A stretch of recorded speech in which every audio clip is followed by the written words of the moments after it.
Hello बच्चों, चलिए प्रश्न को समझते हैं।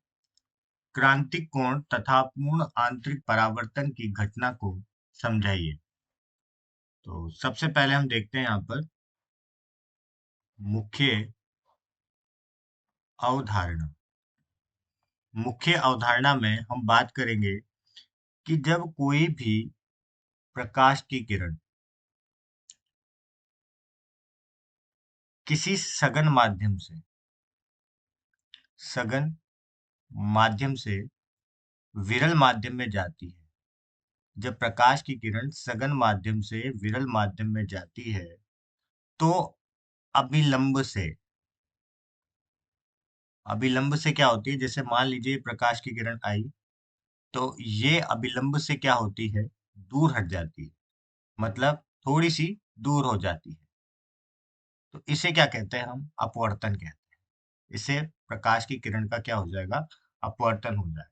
और जैसे जैसे हम आपतन कोण का मान बढ़ाएंगे वैसे वैसे अपवर्तन कोण का मान भी क्या होता है, बढ़ता है। यहाँ पर आई क्या है, आपतन कोण है। आपतन कोण जो कि किस किस के मध्य बनता है, अभिलंब और आपतित किरण के मध्य बनता है। और आर क्या है, यहाँ पर अपवर्तन कोण है। ये क्या है, अपवर्तन कोण है। और जैसे जैसे आपतन कोण का मान बढ़ाएंगे वैसे वैसे अपवर्तन कोण का मान भी बढ़ेगा। तो चलिए इन्हीं अवधारणाओं को उपयोग में लेकर प्रश्न को हल करते हैं। हल। तो सर्वप्रथम हम बात करते हैं क्रांतिक कोण की। क्रांतिक कोण। तो अब देखिए क्रांतिक कोण होता क्या है।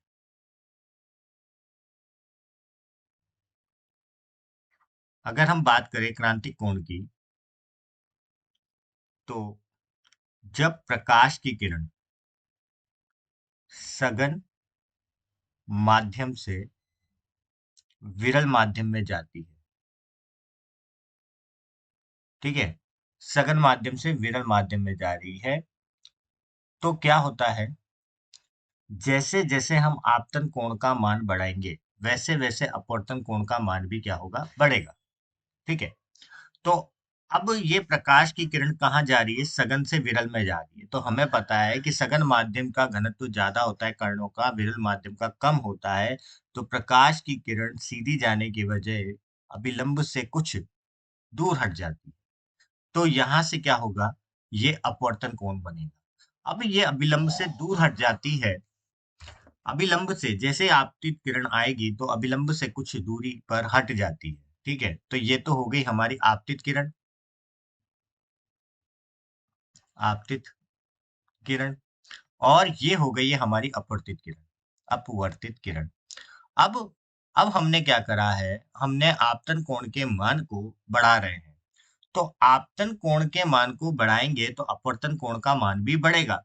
तो एक ऐसा आपतन कोण जब प्रकाश की किरण जब सघन माध्यम से विरल माध्यम में जा रही थी, तो वो ना तो अपवर्तित होती है न ही परावर्तित होती है, जबकि उसके अपवर्तन कोण का मान क्या हो जाता है, 90 डिग्री हो जाता है। और वो सघन माध्यम और विरल माध्यम के अंतराल के समांतर आ जाती है। तो ऐसे आपतन कोण को हम क्या कहते हैं, क्रांतिक कोण कहते हैं। ऐसे आपतन कोण को हम क्या कहते हैं, यही आपतन कोण क्या कहलाता है, क्रांतिक कोण कहलाता है। क्या कहलाता है, क्रांतिक कोण कहलाता है। ऐसा आपतन कोण जब प्रकाश की किरण ना तो परिवर्तित होती है ना अपवर्तित होती है, जब वो सघन माध्यम से विरल माध्यम में जाती है, तो ऐसे आपतन कोण को हम क्या कहते हैं, क्रांतिक कोण कहते हैं। अब बात करते हैं हम पूर्ण आंतरिक आंतरिक अब बात करते हैं हम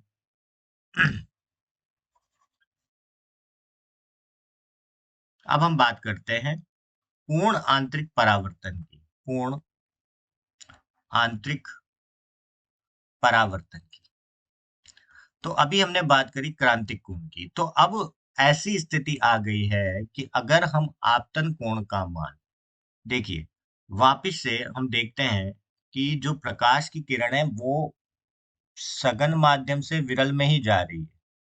पहली स्थिति तो यह है, पहली यहाँ पर शर्त यह है कि सघन माध्यम से किस में जानी चाहिए? विरल माध्यम में जानी चाहिए।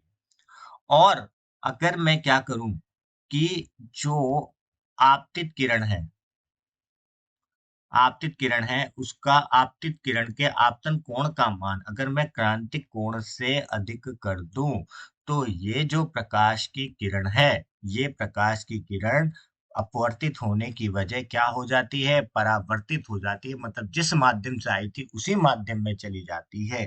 तो इसे हम कहते हैं पूर्ण आंतरिक परावर्तन। तो यहाँ पर 2 महत्वपूर्ण शर्तें होगी पूर्ण आंतरिक परावर्तन के लिए। पहला, कि प्रकाश की किरण सघन माध्यम से विरल माध्यम में जानी चाहिए। सघन माध्यम से विरल माध्यम में गमन करनी चाहिए। माध्यम में गमन करनी चाहिए। द्वितीय हमारा ये है कि जो प्रकाश की किरण है, उसका जो आपतन कोण का मान है, आपतन कोण जो बड़ा होना चाहिए किससे?